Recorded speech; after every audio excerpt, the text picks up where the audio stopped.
Assalamualaikum warahmatullahi wabarakatuh. Innal hamdalillah nahmaduhu wa nasta'inuhu wa nastaghfiruh wa na'udzu billahi min syururi anfusina wa min sayyiati a'malina. May yahdihillahu fala mudhillalah wa may yudlil fala hadiyalah. Wa asyhadu anna sayyidana Muhammadan abduhu wa rasuluh la nabiyya ba'dah. Para pemirsa yang dimuliakan oleh Allah Subhanahu wa taala, hari ini kita akan membahas panjang lebar salah satu sahabat yang namanya sangat harum dalam sejarah Islam, dan beliau merupakan salah satu perawi hadis Rasul Shallallahu Alaihi Wasallam. Ya, beliau adalah Umar bin Al-Khattab.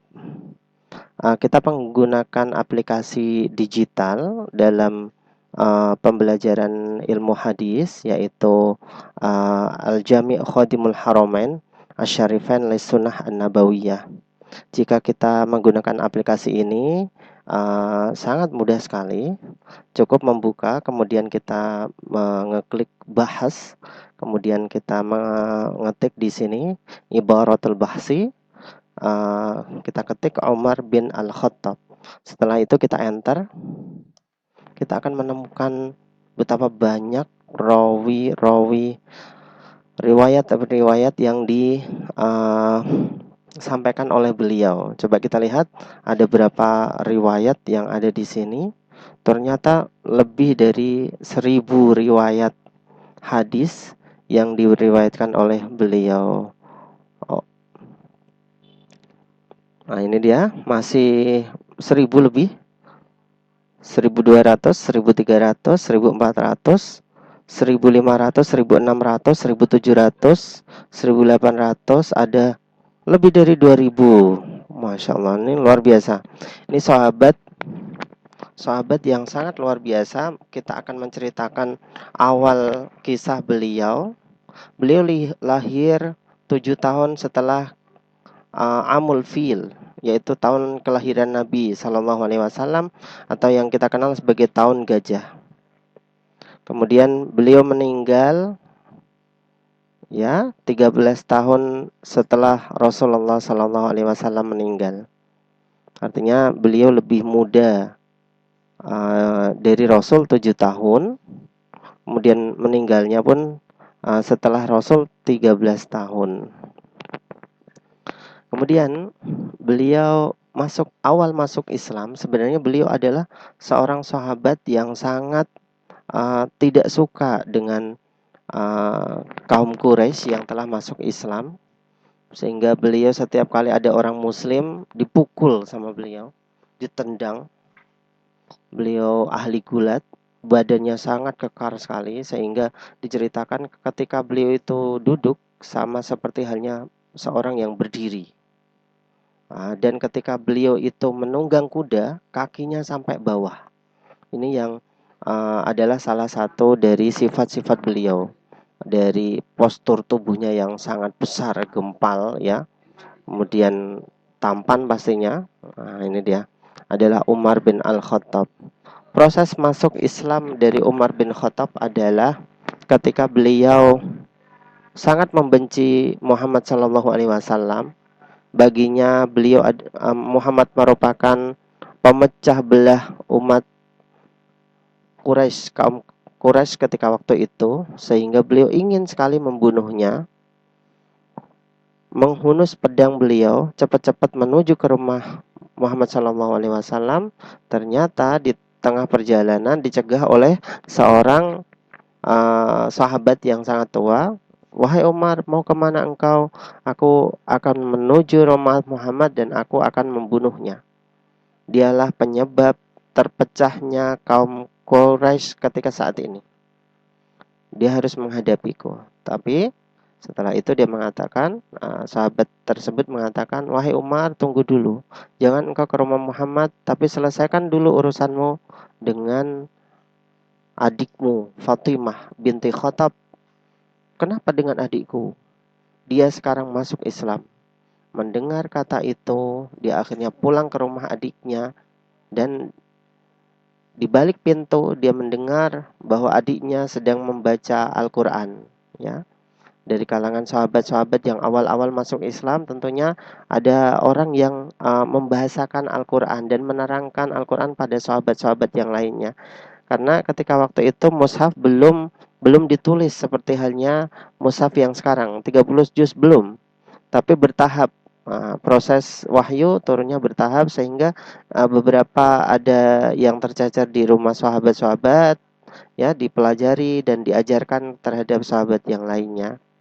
Setelah mendengar ayat-ayat tersebut, buru-buru Umar bin Khattab masuk, kemudian bertanya kepada adiknya, apa yang ada di tangan kalian? Ya, ini adalah mushaf. Aku dengar kalian telah masuk Islam. Dipukullah adiknya, ya, adik iparnya, Zaid. Zaid namanya, pukul, jatuh dia. Kemudian Fatimah buru-buru melerai kakaknya yang telah memukul sang suami. Kemudian mengatakan, jika memang Islam itu adalah agama yang benar, apakah engkau tidak mau memeluk agama itu? Kemudian sadar dia, karena setelah memukul adiknya perempuan tersebut, dia merasa sangat berdosa sekali. Terduduk dia, diambil mushaf dan dibaca dengan seksama. Surat yang dibaca ternyata adalah Toha, surat Toha. Toha ma anzalna alaikal qur'ana litashqa. Ini dia ayat yang dibacanya sampai 5 ayat. Tidaklah aku menurunkan Al-Quran untuk memberatkanmu. Ya, tapi Al-Quran ini adalah untuk memudahkanmu. Intinya seperti itu. Diturunkan dari Tuhan yang mempunyai langit dan bumi. Dari ayat-ayat tersebut, ya, ada pancaran Islam yang mengetuk hatinya sehingga dia meminta kepada adiknya untuk membawanya ke rumah Rasul Shallallahu Alaihi Wasallam dan berhijrah. Disitulah proses masuk Islamnya Umar bin Khattab. Dan setelah masuk Islamnya Umar bin Khattab, disitulah Islam menemukan kedamaian. Artinya tidak ada orang yang berani untuk mengganggu orang-orang Muslim. Sebelum masuk Islamnya Umar bin Khattab, tentu orang Muslim ketika waktu itu ingin sholat di samping Ka'bah ternyata tidak bisa karena dihalang-halangi oleh orang-orang kafir Quraisy. Masuknya Hamzah bin Abdul Muttalib 3 hari sebelum masuknya Islamnya Umar bin Khattab, di situ menunjukkan 2 singa yang telah masuk Islam. Dan di sini tidak ada orang yang berani untuk mengganggu kalangan Muslim untuk sholat di samping Ka'bah. Ini orang yang sangat berani, ya. Ketika ada orang yang mengganggu orang Muslim, maka dia akan menghadapinya langsung, memukulnya, menendangnya, dan lain sebagainya. Ini adalah Umar bin Khattab. Dia dikenal sebagai seorang Al-Faruq. Al-Faruq, ya. Al-Faruq adalah pembeda, artinya membedakan Islamnya Umar bin Khattab dan sebelum Islamnya Umar bin Khattab.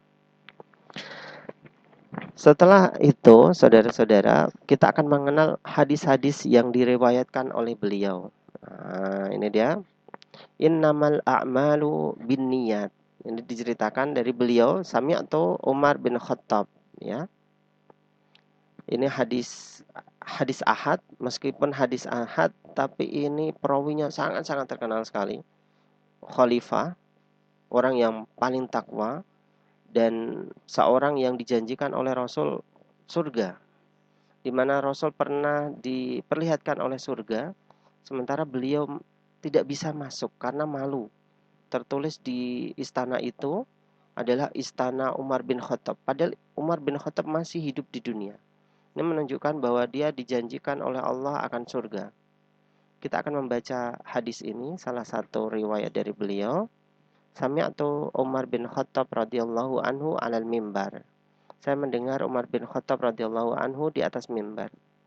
Qala, dia mengatakan, sami'tu Rasulullah sallallahu alaihi wasallam, aku mendengar dari Rasulullah sallallahu alaihi wasallam yaqul, innamal a'malu binniyat wa innama likulli imri'in ma nawa.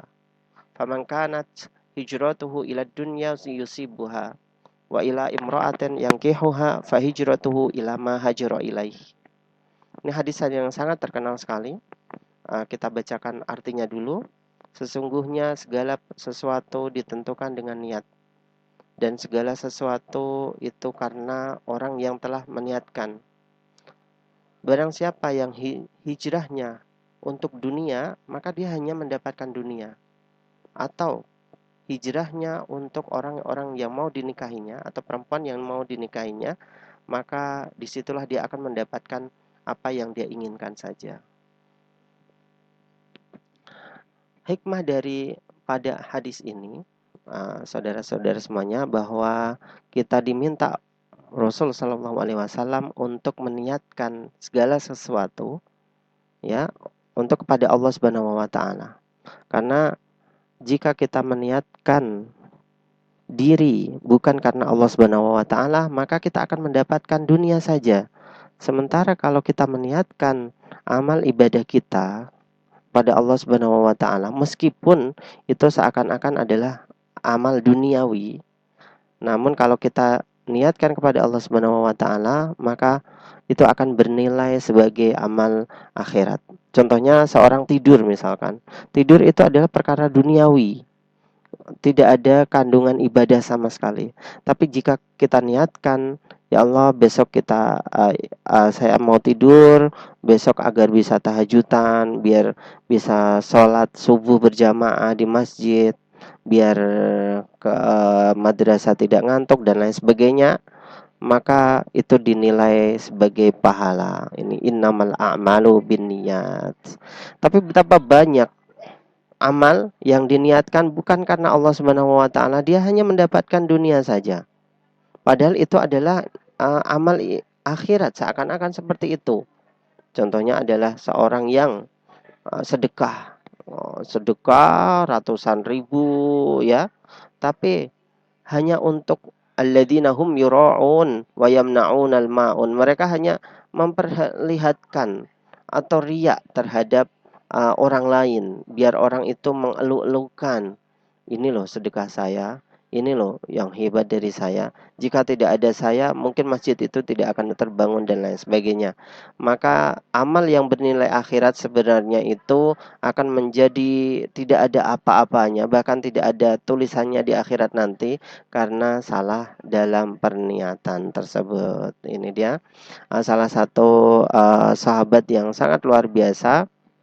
Kita juga mengenal beliau sebagai seorang khalifah yang sangat adil, keadilannya terkenal seluruh dunia, dan beliau adalah seorang yang zuhud. Zuhudnya juga terkenal dari seluruh dunia. Suatu ketika orang Persia itu adalah negara yang sangat besar sekali yang ditaklukkan oleh Umar bin Khattab ketika menjabat sebagai seorang khalifah. Pasukan perangnya dipimpin oleh Zubair bin Al-Awwam. Ini salah satu tokoh yang luar biasa dalam sahabat. Kemudian beliau mengirim tentara ke Persia. Persia sekarang, saudara-saudara semuanya, bukanlah negara Iran saja, tapi negara Irak, negara Uzbekistan, negara Iran, negara Afghanistan, ya, Rusia, Turkmenistan dan lain sebagainya. Ada puluhan negara yang disebut sebagai Persia yang sekarang. Itu ditaklukkan semuanya oleh Umar bin Khattab. Suatu ketika orang-orang Persia itu datang ke Madinah untuk melihat di manakah Umar bin Khattab. Apakah dia mempunyai istana seperti istana kami? Kok dia bisa sampai menaklukkan kami, negara yang sangat besar sekali. Padahal dia tahu bahwa Arab ini adalah orang pedalaman, orang pelosok yang tidak mengenal tata tata pembangunan yang baik. Rumah mereka juga rumah yang jelek, ya. Mereka juga tidak mempunyai peradaban yang luar biasa. Tapi kok bisa mereka menyerang kami dan menaklukkan kota kami, negara kami yang sangat besar ini. Bayangkan saja, dari mulai Irak, Iran, Afghanistan sampai ke Rusia, pecahan Rusia, semuanya ditaklukkan oleh Umar bin Khattab radhiyallahu anhu. Kemudian disinilah seorang dari Persia tersebut tidak menemukan apa-apa. Umar bin Khattab bahkan tidur beralaskan sajadah lusuhnya di depan Masjid Nabawi. Di mana Masjid Nabawi di depannya itu ada kurma. Beliau ngampar di situ, tidur qailulah atau tidur sebelum zuhur. Ini menunjukkan bahwa beliau adalah seorang yang zuhud, yang tidak mencintai duniawi. Luar biasa. Kezuhudan yang kedua, saudara-saudara semuanya, kita lihat dari penggalan cerita beliau, di mana beliau pernah khutbah. Ternyata khutbahnya itu telat beliau, sementara sahabat-sahabat yang lainnya sudah menunggu-nunggu beliau. Kemudian setelah naik ke atas mimbar, beliau mohon maaf pada segenap sahabat karena telatnya, karena dia harus mencuci pakaiannya yang terkena najis. Yang satu terkena najis, yang satu baru dicuci, sehingga nunggu kering ya, nanti baru dipakai lagi. Ternyata beliau khalifah yang masyhur namanya, yang dikenal kehebatannya ya. Beliau hanya mempunyai 2 lembar pakaian saja dalam kehidupannya. Ini luar biasa betapa zuhudnya beliau. Dan terakhir, kezuhudannya kita lihat dari penggalan cerita bahwa ketika waktu dia tawaf di sekitaran Masjidil Haram saat beliau menjabat sebagai seorang khalifah, ternyata baju umrohnya itu, baju ihramnya itu ada 10 jahitan. Ini 10 jahitan, sehingga menunjukkan bahwa beliau itu adalah seorang yang sangat-sangat tidak mencintai akan duniawi. Padahal dunia ini dihamparkan ke hadapan beliau. Persia ditaklukkan. Ya, sejarah menunjukkan bahwa penaklukan Persia ini adalah penaklukan terbesar sepanjang sejarah Islam, di mana benteng putih itu milik Persia itu ditaklukkan semuanya, dan segala harta benda yang ada di benteng itu dibawa semuanya ke Madinah dan dihadapkan ke beliau, dan beliau tidak mau mengambil satupun, semuanya diserahkan ke Baitul Mal. Ini menunjukkan bahwa beliau adalah khalifah yang adil, khalifah yang luar biasa, khalifah yang hebat. Hadis yang kedua, mari kita membacanya. Hadis yang kedua dari Umar bin Khattab ya radhiyallahu anhu.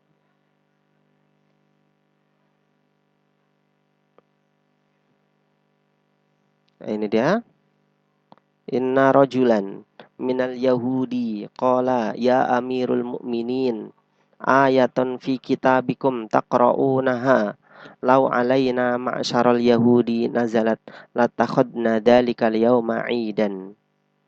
Wahai Umar bin Khattab, wahai Amirul Mukminin, apakah ada ayat di kitab kalian yang mana ayat itu ketika dibacakan kepada kami, maka kami akan mengambil hari itu sebagai hari yang Id, hari Lebaran. Kemudian beliau berkata, ya, qala ayatun al-yauma akmaltu lakum dinakum wa atmamtu alaikum ni'mati wa raditu lakumul Islam madina. Qala Umar, qad arafna dhalika al-yawma wal makan alladhi nazalat fihi 'ala an-nabi sallallahu alaihi wasallam wa huwa qa'imun bi Arafah yaumul Jumu'ah. Ya, hari di mana aku menyempurnakan agama kalian, ya, dan aku telah menyempurnakan nikmatku kepada kalian, dan aku telah ridho dengan Islamnya kalian semuanya. Kemudian Umar berkata, hari itu kami mengetahui bagaimanakah ayat ini turun dan tempat turunnya ayat ini, dan orang yang diturunkan ayat ini adalah Nabi SAW. Dia berdiri di Arafah pada hari Jumat. Ini adalah menunjukkan bahwa hadis ini adalah hadis sahih ya. Banyak kalangan sahabat yang mendengarkannya, bukan hanya Umar bin Khattab saja, tapi banyak sekali sahabat-sahabat yang lainnya. Kemudian dalam hadis yang keempat kita akan membacakan bainana anana imun utitu biqadahail laban fasharibtu hatta anni la ara ar-ru'ya yakhruju min azfari. Ketika aku Rasul sallallahu alaihi wasallam tertidur, aku didatangi oleh orang yang memberikan aku minuman berupa susu. Aku meminumnya ya sampai hampir habis. Kemudian aku memberikan sebagian dari minuman itu kepada Umar bin Khattab. Qalu fama awwaltahu ya Rasulullah. Kemudian apa yang engkau takwili wahai Rasulullah sallallahu alaihi wasallam? Rasul mengatakan al-ilma. Berarti kelebihan dari ilmu Rasulullah sallallahu alaihi wasallam itu diberikan kepada Umar bin Khattab. Ini menunjukkan bahwa Umar bin Khattab adalah seorang yang berilmu tinggi luar biasa.